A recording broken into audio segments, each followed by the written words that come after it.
Oh, hang on, where's your phone? Because we need to record the audio. That's what happened in that video that we were laughing, the one that you shared when we started laughing. I was like, what was it we were laughing at? And then I remembered it was that I'd realised that we weren't actually recording a speech. Yeah. I think we should go off. So what would I find in your ears? I mean, the fact you have to tell me. Well, I think let's talk. I think right, let's just go. Are you ready? What? Are you ready? No. Yeah, let's go. We've not been for a wee. That's okay. We can pause. Do you want to go for a wee? Can I sit here with my cup of tea? Yeah. Am I making you uncomfortable? No. Keep getting closer and closer. She just offered to look in my ear. And instead of saying, "Oh yes, that'd be great," you looked at me like I'd just. Yeah, I had to work in my brain. I had to work it through. What? You know, was that okay, or was that a bit of a cross of the boundary line? No, but as in not from you. I mean, on my point. Oh right, but I like, offered. Yeah, no. This is okay. Hello, everyone. I'm just going to say welcome to the podcast because we've already started talking and we don't really know what we're talking about, but we're back. Not in the yellow sunshine shed because we're mixing it up because that's how on the edge we live. Live life. And we're actually in Molly's magic corner. That's not a euphemism. Anyway, so back to being human. There is the yellow. Podcast. There is yellow, and we're on a sofa. So trigger warnings as per. We're talking about being human, and guess what? Being human is quite triggering. So I'm just going to put that out there. But yes, welcome back. Thank you for joining us. I'm Lizzie Bean, the co-host of the podcast Being Human. I have a business company philosophy called Beanology. Oh my god, I couldn't remember it for a minute. And I basically travel around the world, which makes me sound very grand, and I teach people how to come home to self-acceptance, love, compassion, and how that in itself will change the world. And this is Molly. Strongly dislikes spontaneity and being put on the spot. Yeah, I'm Molly. I'm a doctor. I hate the fact that that's the first thing I say. I feel like I need to change. Yeah, but that's bit, okay. We like that. I say it because I feel like it's relevant to our discussions, not because it's like my core identifying feature. Anyway, yeah, I'm a doctor. I'm a GP.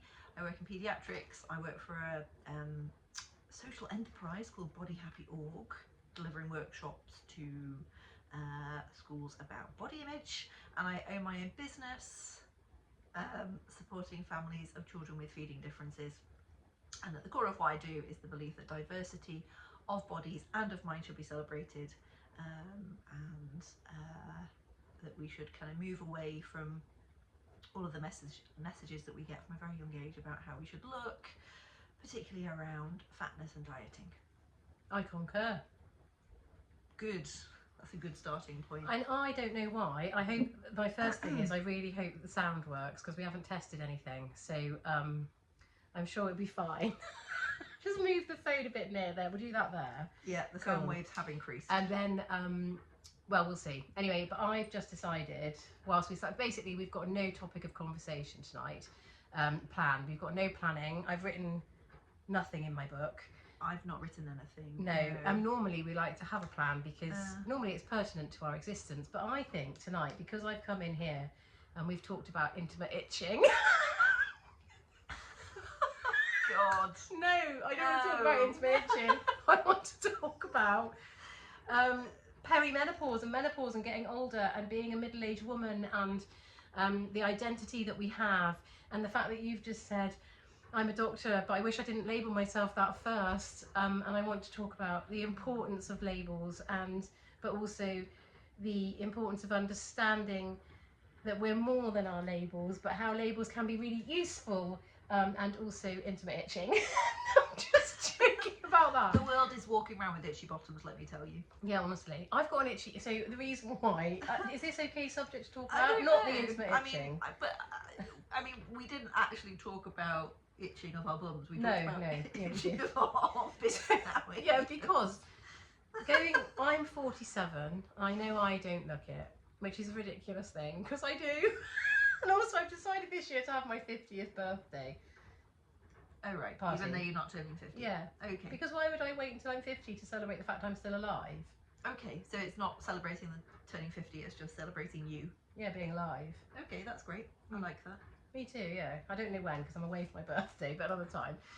But I am a lady going into menopause, perimenopause, whatever it is. And menopause is such a big topic. It is. Do we feel like we could touch on this? By all means, yes. Dive And in. being a doctor, I know that isn't who you are. That's what you do. Oh, do you see what I did there? That was good. But you have a probably more understanding of this than I do. Well, I mean, I think lived experience is very important, and I think we underestimate that a lot. But yes, I do have some medical knowledge about menopause, and I certainly support a lot of women who come to see me with the symptoms of the menopause. Cool. And I really enjoy that. I really enjoy it's actually a part of my job where I feel like I can make quite a difference. It's something that's treatable, and actually when you treat it, you know, effectively with HRT, lives can change, and that's incredible. So when you talk about HRT, I rub I rub a lot of things, but I rub a thing into my thighs at night. Yes. Is that HRT? Yes. My husband thought I was being alluring. Well, I mean, I'm sure you can be alluring whilst applying HRT.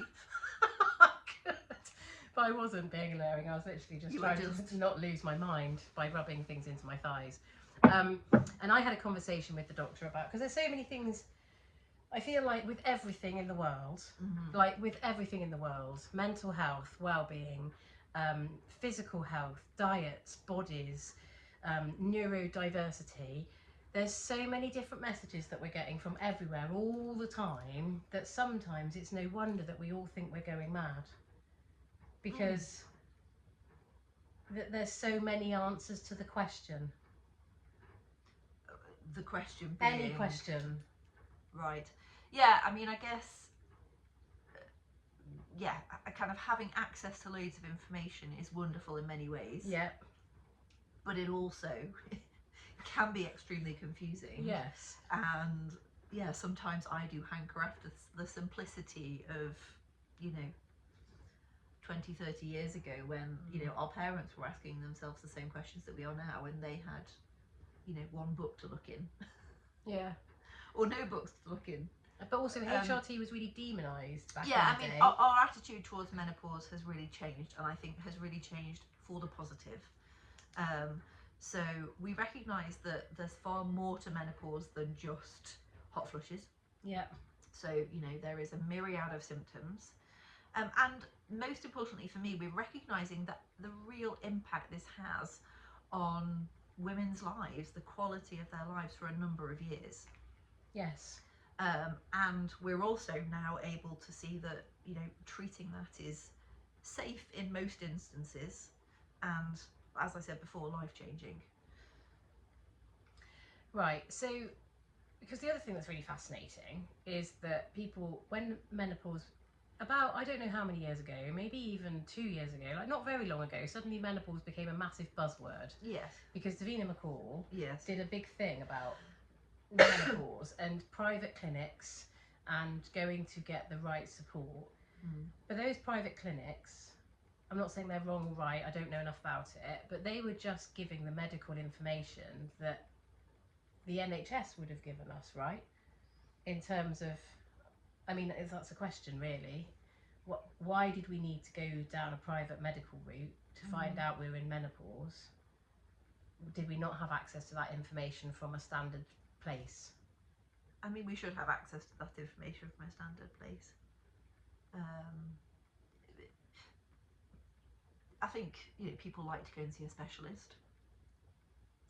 I'm the only specialist in my field.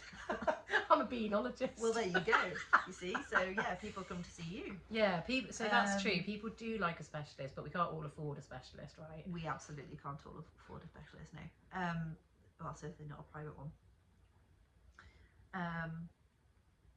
Yeah, and like obviously I'm a GP, so I know how hard it is as a GP to keep up to date with everything, you know. Yeah. We have to know about an awful lot. Yes. And so we can't be a specialist in absolutely everything for that reason, because we just don't have enough time to. Oh yeah, true that. I'd never really thought of that. Um, It's not funny how you don't think of things. until somebody says it, and then it's really obvious. And then you're like, yeah, of course. You like know a lot about a lot of things. In fact, funnily enough, I went to see my hairdresser today. Slight tangent, and she did my hair, and she told me that if I crisscrossed my parting, I wouldn't get the curtain effect. Okay. And obviously, I'd never thought of that. Well, why would you? Because she's a specialist in that. She's a specialist in partings and curls. Yeah. Yeah, nice. And she's ever so lovely. Oh, well, even better. Yeah, fascinating. Why did I go down that tangent? Because I just feel like people, the menopause is, basically it was so overwhelming. It's like we overturn a stone, and on the other side of the stone it says menopause, and suddenly it gets lots of media attention, and lots of celebrities, influencers, whatever, come out of the woodwork and start talking about their experiences of menopause. And then I think my question is, so then everybody says, oh, I'm perimenopausal,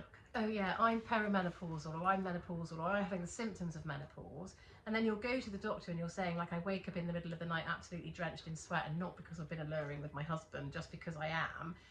And then they'll say, but that's not perimenopause, because your bloods are normal or whatever. But you can't see your perimenopause from your blood work, can you? So we have hormones that we check, which we have to check if you're under the age of 45, but they're not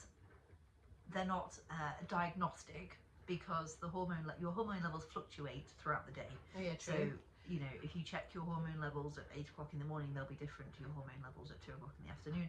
They'll be different according to, you know, your cycle. So they're not especially helpful. I just like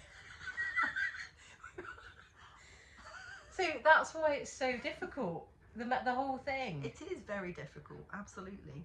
So, and I know, like, I've just written a list of the things that I feel like have happened to me since I've hit my age, but since I've become more aware of things. So waking up in the night absolutely covered in sweat is a thing. Yeah. My body has changed, but then I'm well aware that I've lost weight through anxiety related issues. So that's kind of weird. I definitely have, so I think the reason why I'm talking about this is because I always want to hang what's wrong with me off something. Yeah. And we've talked about this before, haven't we? And Like, most people do. yes. Most people like, I do. want a reason. I want to understand myself. And that really completely makes sense. You know, this question comes up a lot has come up a lot throughout my training. You know, for example, a diagnosis like chronic fatigue. Yeah. Why would somebody need that diagnosis? It's not going to change anything, is a question that is often posed by other medical professionals. And, you know, I can really understand how important that would be for somebody to understand, to have a name for what they're experiencing. Yeah. Even if it makes no difference to the outcome. Then, yeah, just having an understanding, knowing this is why this is happening, what it is so helpful. Is there something going on? Okay. So my levels of anxiety have definitely been more. However, I would say I've given up drinking wine, and I've had all sorts of personal epiphanies. But that's okay. But I actually feel all right about that, although the anxiety constantly buzzes, but that will circle back to that. I've definitely got more wrinkly, which I was sat in the hairdresser's today looking at my face, and like, I don't mind, it's okay. But it is just, it's new. And our identity when we go through menopause enjoying this. is, do you like this? Underlining. It doesn't mean anything. But like, that is a thing too. But I think for me with the menopause, it's also, so there are things going on with your hormones that change your physical makeup. Yes, so my skin is supposed to get baggier and saggier. My bum is supposed to drop. My boobs are I'm supposed to tuck my nipples into my pockets. My children don't listen to my podcast, for which I'm very grateful. So that's supposed to happen because you lose elasticity. Well, I mean, your skin loses some elasticity. I wouldn't necessarily say that all of those things have to happen or are inevitable, but yes, your skin can change. Okay. Levels of anxiety. Yeah. Definitely, that's a big thing. And depression. And depression. Posing a question, not putting you on the spot. I am putting you on the spot a little bit.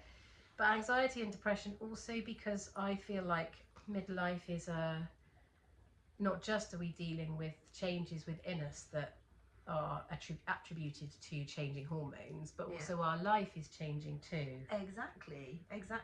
It's a really big period in your life, isn't it? Where lots of things happen. You know, people are at the age where their children may be leaving home. Yeah. That's a big transition. You know, their parents are kind of elderly, they're caring for them perhaps, their parents might have died. You know, it's quite a pivotal age. Yes. In a number of ways. Yes. Yeah. And so hello. I think part of my frustration is that I think what I'm trying to say to the world is there's so many things that influence how we feel. And to open our arms to all those possibilities, to understand that that's why it's all so bloody complicated. It's complicated. We're back there. Yeah. Fascinating. Has that been fascinating, or I just put you on the spot quite a lot then? That's okay. I was okay with that. Okay. Yeah. Because then there's all sorts of other things that come with it. She's looking for me. Where are we going here? No, nowhere dangerous. Like, we were talking about itching, but actually I've got really itchy ears. Yeah. I mean, you might just have otitis externa, which is why I wanted to look in your ears. So Molly asked if she could look in my ears, and I felt like it was a little an invasion. A little bit intimate, but not from her offering, more me allowing her to do that, like stepping to see maybe, but also stepping over a boundary of like, don't use your professional self here, even though I've just used you. Okay. Well, I guess that comes back to me just wanting to be useful. We all just want to be useful. Oh yeah, you are useful. You've just proven that. Okay, and then the identity thing is also, I think, really pivotal. So I was working today, I do some work for a charity called Shine, who support mums who've had babies, perinatal, is that postnatal? Postnatal. And one of the mums was talking today about how she feels like she's lost not her, but like a part of her in having children, because we get so consumed with being a mum. Yes. And those roles, like being a mum, being a doctor, being a beanologist, they take up such a large proportion of who we are. But when those roles are suddenly being taken away from us, like in midlife, where am I without being a mum? Yeah. That's a good question. Like, it's a question for your perusal. I guess I feel like I'm still getting used to being a mum, so yeah. But perhaps you still feel like that 21 years in? 22. 22 years in. Shit. Or do you feel like, you know, you've been treading this road for a long time? I think parenting is really hard. Oh gosh, the hardest thing I've ever done. Yeah. And I know that everybody experiences it differently. And I know that depending on our own experiences as children, our neurodiversity, our own dances with mental health, has an impact on how difficult, easy we find being a parent. So my heart beats for everybody, right? But I can honestly say that being a mum has been the making of me, and I'm nervous of the next stage when you're not. And I know everyone always says, oh, but you'll always be a mum, and right, I get that, like, world, I understand that, but when they were little, I was amazing at juggling it all and creating spaces. And now they're older, it's fine. Like, don't be afraid of the teenage years. And I know some of you are going to say, but it's awful and I can't do it. And maybe that's a podcast for another time.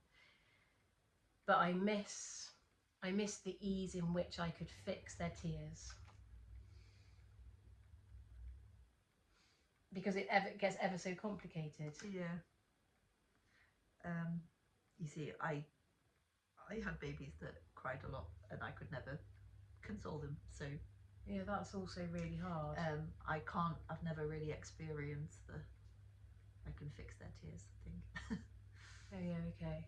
But also that leaves a real dent in you as a person. That if you can't, when you feel like you can't help your children. Oh yes. I'm sorry that Very that was difficult. hard. Very difficult. Yeah. That's made me go a bit emotional, as we Oh. would, of course we would. Of course. Because that's hard.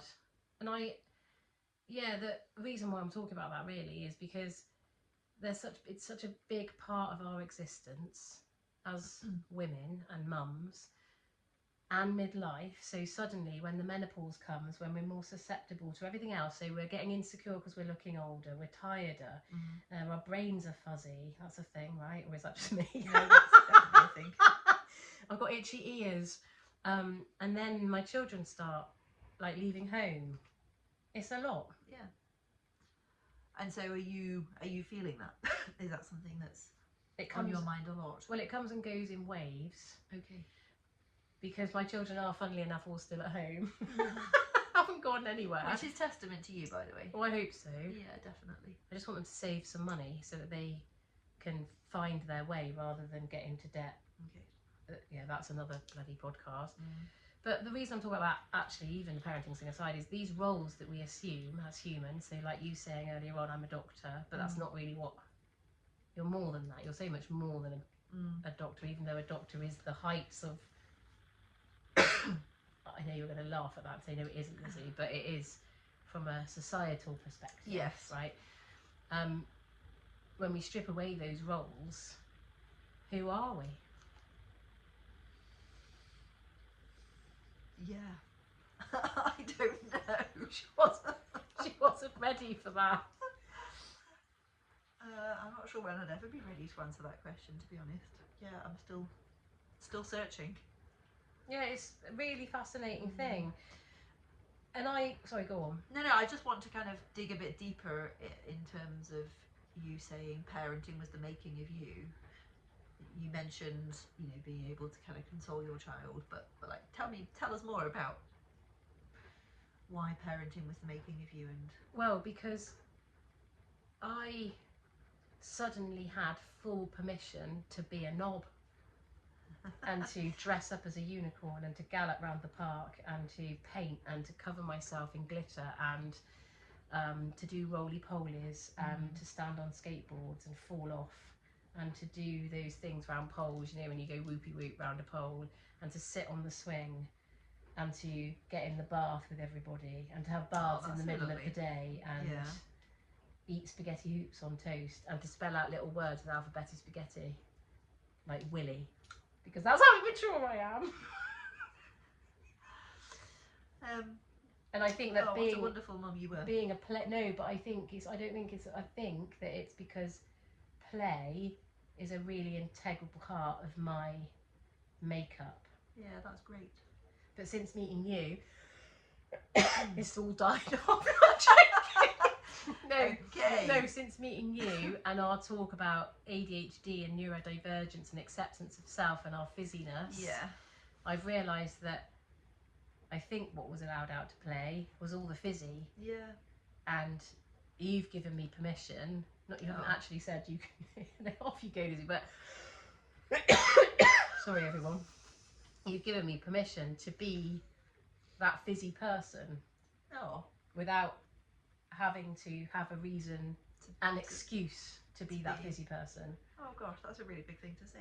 I'm really pleased. Well, thanks, so thank you. Pleasure. Because I think that's what it is. Yeah. But I mean, I think your children are so lucky. That's the parent I would have wanted to be. The silly, having fun, just... I wasn't always that though, but thank you. But I think that we aspire to be like the things we're not, because we think that because we're not those things, that's what our children miss. But just because we don't give the children the bits that we think we should be doing, doesn't mean they don't get them somewhere. And that actually being a safe parent who creates spaces where children feel seen and safe is a magic. So when your children were young, you really enjoyed it. You didn't find it kind of overwhelming or hard. I think it would be really naive of me to say no. I don't. But On the whole. On the whole, I definitely struggled with my firstborn. But I think I had an already fixed idea that having my first baby, I would be running with her in a pram, and I'd be a size 8, and I had this preconceived Barbie-esque image of what I'd look like as a young mum. Okay. And I wasn't that. No. I got told I was thick from the neck down. You've had a lot of people say horrible things to you over the years. I know. It's not funny. I was thinking about that the other day. What is that? Weird.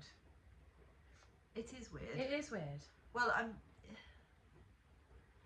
But it happens to everyone, right? Like, that does happen to everyone. Well, I mean, people can be cruel without a doubt, but people seem to have been like really kind of overtly nasty to you on a number of occasions.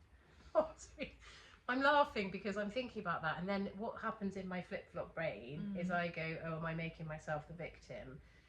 But no. Do I think about the nasty things a lot?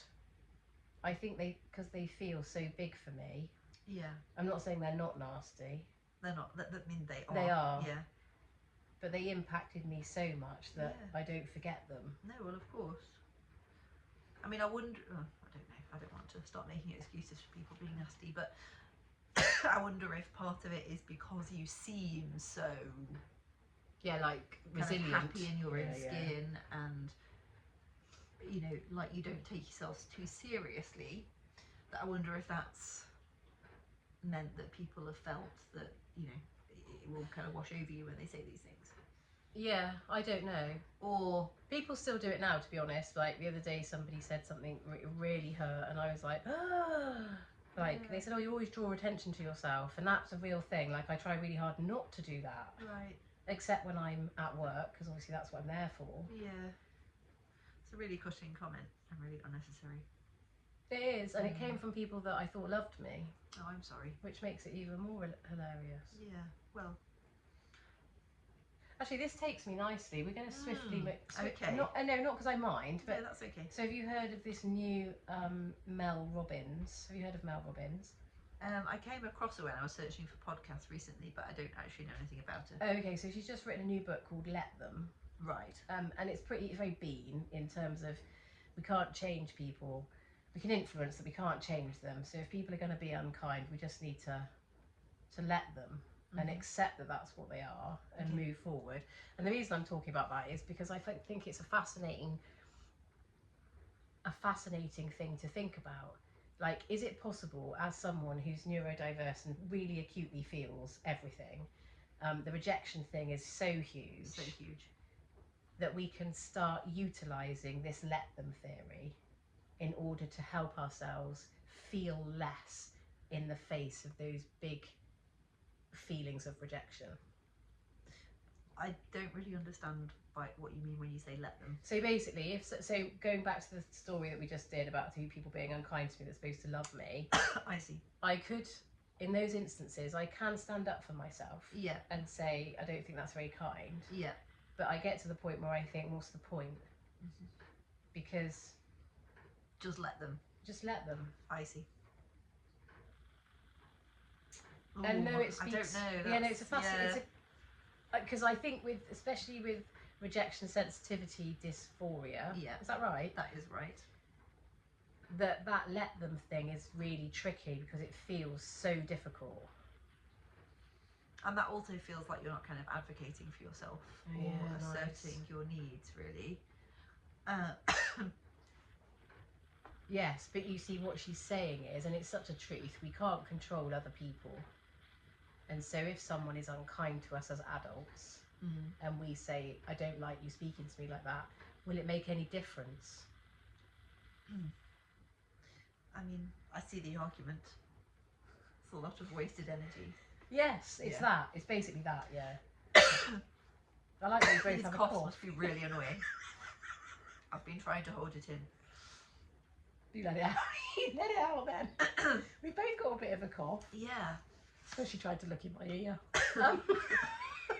No, so I wonder if we could challenge ourselves to try and use that approach. So I've got a thing at the moment that there's something going on in my world that feels a little bit uncomfortable, and I'm just wondering if I can let that just be. Yes, I have also been thinking about this idea of kind of acceptance recently. Yeah, it's a cool place.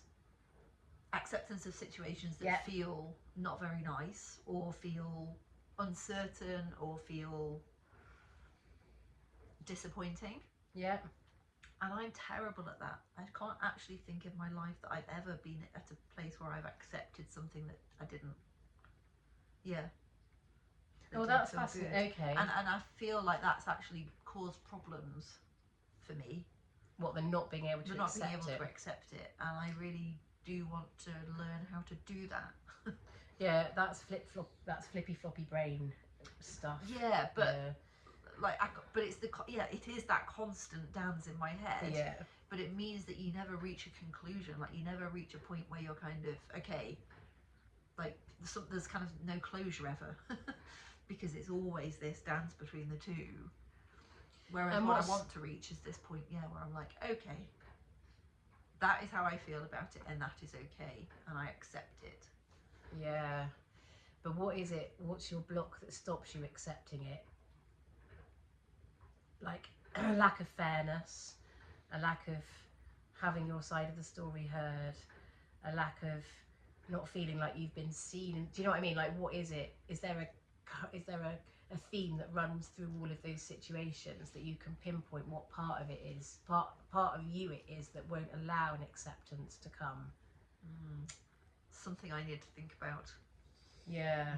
But I think that's a bit like, I think we're allowed to say anything we like to help our lives feel better. So if I want to say, okay, I'm going to let them, or if I want to say, it is what it is, I can say that about my world, but I couldn't come up to you and say, it is what it is, mate, just accept it. Like, stop banging on. I'm really glad you know that. That would be not many people do know that that's not what you say to somebody. No, do you know, when I went through a really tricky time in my life, someone said to me, you've just got to deal with the cards you've been dealt. Yeah. I was like, yeah, brilliant, that's really... You just need to move on. I mean, it's true. Yeah, but like, it literally feels like a punch in the face. Yeah. When someone does that, when you're reaching out and you're desperately kind of seeking just somebody to say, I hear you. Sorry. Obviously allergic to this spontaneity. I mean, I could have told you that.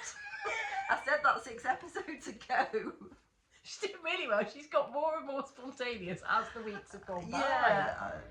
It's amazing. Potentially. We're 33 minutes in though. Yeah. And I'm still not comfortable with the way I introduced myself at the beginning. We'll do it again now. No. We'll do it at the end when we do our outro. Okay, but I haven't had time to think about it. That's the problem. All right, well, that's okay. I'll sing a song and you can think whilst about I it. prepare. Yeah. Okay. But isn't that funny? Like, for the people that are listening, we do these podcasts and we don't think about them before we start doing them. We do, but we don't. Like, we just think, let's just dive in. Let's make it real and human so that people can see how fucking messy it is and how ridiculous and complicated. But after we've done them and we put them online, we talk about them and we say, should we have said that? Should I have done that? Yeah. Was it okay that I said that? And we massively overanalyze it.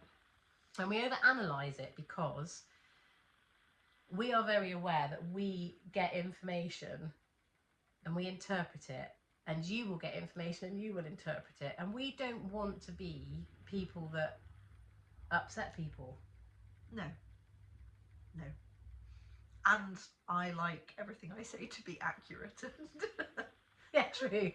I, on the other hand, don't care so much. Yeah, well, I do care. That's not true. Credit to you here, actually. Thank you. You have given me an awful lot of confidence in that sense. Ooh. That I can just, normally we have some points. We have no points today. I don't even have my notebook. Here is my security blanket. So this podcast is definitely winging it. Yeah. Anyway, so we've talked about menopause. Yeah, identity. Not enough. Like, we haven't talked about it enough, and I think motherhood.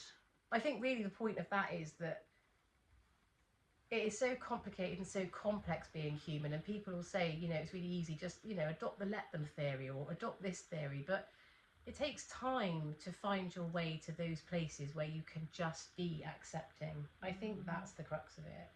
Like, even accepting what you look like and loving it takes so long. And if you think about it, like in real life, not in fake life, but like in real life, I'm sure I've said this before, we get born, we get given to schools, we live in the school system for 18 years, we go to university, we kind of have a prescription of this is what happens to human beings in the 21st century, right? And so we follow that trajectory because as children we have no choice other than to do that. And then we think that's how we do it. That's how our parents did it. That's how their parents did it before them. And it's when we get to sort of midlife that suddenly all of that falls away and we think, oh my God, I wasn't born to wear a lanyard and like a grey suit. I'm not saying there's anything wrong with that, by the way, everyone. Like, we're all different. But it takes to midlife for us to see that beyond all the things that we're told we need to be important and to be worthy, there's actually a whole other life that feels much better when we actually start playing with life that fuels us from the inside. And I imagine that you get that from your job. That's kind of, you feel fulfilled in that sense. Yeah. But I'm very lucky to find this space. And I know that that's not the same for everybody in the world. You know, I don't deny that I have privilege and that, like, the reason I can do the job that I do is because I have a husband that has a job, like a proper job. And so I'm not the main breadwinner. You know, my money's definitely about holidays. I mean, what a gift. You know, I'm not, that's why it frustrates me, the well-being world sometimes, because it says things like, well, if you don't like it, change it. But yes, change is only possible for, well, yes, that's a privilege, isn't it, to be able to change things. And to have choices. Choice is a huge privilege. And reliant on so many factors. And I think with midlife and the menopause, and for women, obviously I'm talking for women because I am a woman, but like, so much changes and we feel so different. And suddenly we're unraveling in this. I thought I always wanted to be a doctor, accountant, I don't know, a nurse, I don't know, a pastry chef. I don't know where that came from. But what if that's just because we got on that treadmill when we were younger and there's our undoing? Oh yes, the treadmill. Yeah. The conveyor belt. The conveyor belt, I mean, which is what we all get on. We all get on it. Yeah. Medicine in particular encourages the kind of conveyor belt thing because, you know, you get, it's always on to the next step in your career. And as a doctor, do you get to like choose? So say, I know I've worked with nurses before now who like do, so oncology nurses who work in the community and they really love the community side, but then because they're told you need to progress your career, so they go and they work in they become management and they manage the team of like, you know, outreach nurses, and then they're like, oh my God, this is fucking awful, I don't want to do this, I want to be in the field doing my job. And is that like being a doctor? Like, are you allowed to just say, I just want to be this? Or is there always a constant pressure to progress along the pathway to be? I mean, what do you do when you get to the top of being a doctor? Who are you?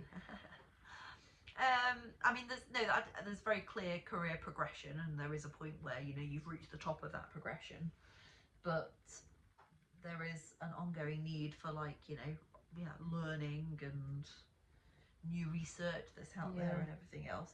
And I mean, sometimes, so we have an annual appraisal and there's an awful lot involved in the annual appraisal, and I wish I could just say every year, you know, when I've got to list my achievements, I came to work every day. Oh God, yeah. Like, is that not enough? I know. What do they want you to say? It's fascinating. You know, I feel like doing your job, particularly one that is, you know, that comes with such high stakes. and is so stressful and causes, you know, I get a lot of it anxiety related to work. Surely just going to work is enough. Yeah, I mean, it is fascinating that, what is there, what do they want everyone to say? Yeah, I don't know. Yeah, from a benologist's perspective, because when I work with anyone, everyone, because my life is always about my work is always about trying to help people find a life that feels good, not that looks good, right? And I always say you have to adjust your expectation of yourself every day. So particularly going through menopause, right? If my anxiety is really buzzy, which it is sometimes, getting to Tesco's is remarkable. Absolutely. Choosing that can of tomatoes is remarkable. Yeah, I think that is so important to remember. Yeah. That we all have different kind of goals, like the kind of perspective of daily goals changes from day to day, changes from person to person. Yeah. And you know, like an achievement is an achievement regardless of like what that achievement is. Yeah, and I think the achievement has to be in line with where you start. Completely. Like, you know, we could all talk about climbing a mountain, but if you're already halfway up the mountain and you've got the best gear and someone helping you, then getting to that top of the mountain, I'm not saying isn't an achievement, but it's not going to be as difficult as the person who found themselves lost at the bottom of the mountain. Yeah, love that. Yeah, like, and I think that's really, like, God, if there's one gift, every night when I go to bed, apart from rubbing my thighs with HRT, I think about all the things I've achieved in my day. Do you actually do that? Well, I never go to bed glad that the day is over. I always go to bed glad I existed. Oh, that's really nice. And because when I talk about achievements, I don't necessarily mean, like today, I've had a great day today and I've achieved some lovely things, but sometimes it's about achieving the things that felt the most difficult, which can be, like, I'm thinking about when my kids were small, getting everyone in the bloody car. Oh God. Or remembering they were at forest school, so they've got their wellies. God. Or, yeah, it was so relatable, right? Oh. Or forgetting that they were at forest school and forgetting their wellies and going home and not crying in the car. Not because crying is wrong, but just because I managed to keep my shit together. Like, getting to Tesco's when I didn't think I could, or putting fuel in the car. Like... Yeah. Oh, don't even get started with windscreen washer. Bloody hell, a dishwasher salt. I mean, if you've done that. I don't have a dishwasher, but like if I did, that would be a proud moment. Dishwasher salt. Bang, boom. Like, and the problem we have is we have a world that celebrates achievement, and climbing achievement mountains. Means climbing mountains. Yeah, and even now, when you look at like the public speakers in the world, and like respect to everybody, right? Like, but like the people that are employed to stand on stages are the people that have climbed mountains or rode single-handedly across deserts, or Boris Johnson. What the actual fuck? Yeah, let's just not. I'm just gonna stare. What is that? Anyway, but I think the biggest gift that we can give humanity is saying the very fact that you did anything today is an achievement when you feel really shit. Yeah. Like, if you've got really hard, heavy stuff going on in your life, and let's be honest, like, menopause, parenting, womaning aside, right? Being a human generally aside, other shit happens all the time. I'm so sorry about your cough. Me too. You know, I got diagnosed with late onset asthma as well in my midlife. Okay, how did that feel? Puffy. Wheezy. Weirdly, I was excited because when I was a kid, this says really a lot. wanted an I inhaler. wanted to have an inhaler. Hashtag I want the attention. Yeah. Now I've got one. Now, yes, and The big plastic thing so I toot it the properly. spacer. Yeah, that. It's hard to put that in your pocket. Sorry. Yeah, sorry. But yeah, I don't know where that came from, but side quest. But that whole thing about, gosh, like this is a really cool exercise. I genuinely mean it. And if you've got kids at home who are young, well, it doesn't matter how old they are actually, introduce it. The idea of what have you done today to make you feel proud? That song, what have you done today to make you feel proud? I don't know why I just sang it like that, but, and I don't mean the medals and the job promotions. I mean the stuff that felt tricky and you did it anyway. Or maybe you said, I don't want to do it because it feels too tricky. Yeah, and you yeah, set yeah, a absolutely. boundary Yeah, and yeah, you yeah, knew that, your yeah. needs. Like, that's really important too. Anything that basically is responding to where you are, Yeah. as opposed to what you think you should be. I love saying no. I don't love it. I still find it feels horrible, but I know that I want to do it. Yeah, you're practicing. Yeah. How long does it take you to recover from saying no? Ooh, yeah. Well, I guess it depends who the person is, but true. yeah, it's not a quick few minute jobby for me. Yeah, it's I funny have to really talk to myself. And the flip flop. I don't know if this helps, but I always say to myself, like, I'm not saying no to the person, I'm saying no to the deed. Yeah. I mean, I can say all these things, like I can intellectualize it all, but it's the feeling still there, isn't it? Yeah, and that's a good thing to talk about too. That whole, so I recently created a new, it's not new, it's just repackaged, someone else's science repackaged, where it's a little triangle, and the first step of it is body first, body then brain, and then bean, body, brain, bean. And it's the same with kids. Like when your kids lose their shit, we try to like talk them round, but actually they need to land. Ground. Yeah. Crick their head and look to the corners Yeah. of the room. That's a podcast from ages ago, isn't it? It is, yeah, but I'll never forget. Ground, is it? Have you ever done that? So basically we talked about how you can put your finger in your ear and then crick your neck and look in the opposite corner of the room. Have you ever done that? I think I have tried it. Well, yeah, sorry. I can't say. No, I don't know if I really think it's great either. I'm better off humming. Humming helps me. Yeah. I really need to find a good grounding technique that works for me. Or maybe I just need to be more dedicated to the grounding. I don't mean to be rude, but practice is progress. That's not being rude. That's fine. As in, practice. I think I've got really good at it because I practice it relentlessly. Okay. I mean, time is, a gain, a privilege. Yeah, good. Which, Yeah. I'm quite time poor. And also having the capacity to say, Lizzie, you're just about to lose your shit. You need to concentrate and ground yourself. Yeah. Like having that, and also that space within my reality now where I can do that, as opposed to when your kids are little, it's much harder to find that space. Like it's not like you can just run out of the room and. No, I have tried that. Yeah, I have locked myself in the bathroom. Yeah. Very different fish. Cool. We've talked about a lot. How long have we been talking for? 47 minutes. Oh my God, long enough. Quite a long time. I feel like it would be good to kind of wrap up what we've said with some kind of key messages. Okay, You're good at that. Well, I know you say that, but we've talked about so many things. I think that today's podcast has been hilarious, and really what we were supposed to be talking about was the fact that on Monday it's the saddest day of the year, apparently, which I think is a made-up concept by marketeers, but just in case it's not, I just really wanted to invite you to understand that being human is really complex, and the roles that we play and the paths that we take and the privileges that we do and don't have and the people that we have around us make a massive, massive, massive difference. And I don't know if this podcast goes any way to just say that there's so much at play that has an impact on who we are, which is why compassion is a relentless task and one I invite you to do as much as you possibly can. Did I wrap that up? I don't know. Yeah, I like that. You wrapped it up perfectly. Molly's now going to give you a little pressay about what she does. Do you want to reintroduce yourself as you do your outtake? No, that's fine.